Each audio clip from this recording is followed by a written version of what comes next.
તો આતંકી હુમલામાં ભાવનગરના એક વ્યક્તિને પણ ઈજા પહોંચી છે। કુલ 20 લોકો જમ્મુ કાશ્મીર ગયા હતા। પાલીતાણાના એક જ પરિવારના 4 લોકો પણ જમ્મુ કાશ્મીર પહોંચ્યા હતા। ટોટલ 20 લોકો અહીંયા પહોંચ્યા, જેમાં એક વ્યક્તિને ઈજા પહોંચી છે। મોરારી બાપુની કથા સાંભળવા તેઓ જમ્મુ કાશ્મીર પહોંચ્યા હતા।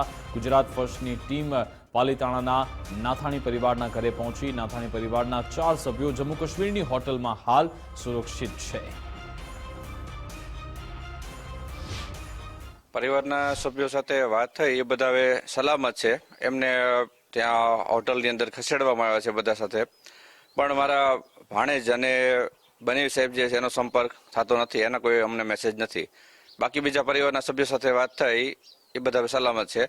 અને આ ખૂબ નિંદનીય ઘટના જે છે, અમને ખૂબ જ દુઃખ છે। ત્યારે પરિવાર ઉપર બહુ આપ તૂટી પડ્યું એવું સમસ્યા થઈ છે, જ્યાં સુધી સંપર્ક ન થાય ત્યાં સુધી। છેલ્લે સાહેબ જોઈએ તો જે અમારો દીકરો ગયો છે સાર્થક, એમની જોડે વાત થઈ હતી, કેમ કે મારા દેરાણી ફોન લઈને તરત આવ્યા અને એને કીધું કે આ રીતના બન્યું છે એમ।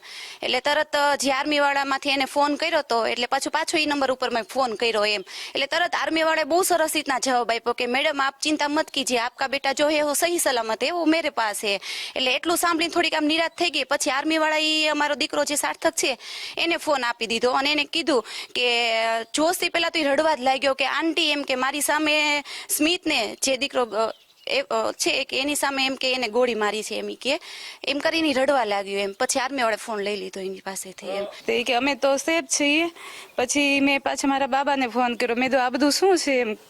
તો એ કે અહીંયા આતંકવાદીએ હુમલો કર્યો છે ને ફુવાને ને સ્મિતને બેને ગોળી વાગી છે અને હું મિલિટરી આગળ છું। પછી નથી પછી હું એમને લઈને ફોન લઈને ત્યાં ગઈ કે મેં આ તકલીફ છે ને આ નંબર માંગે છે। સાર્થક છે ને એ મારો ભાઈ છે, મનોજ કાકાનો દીકરો।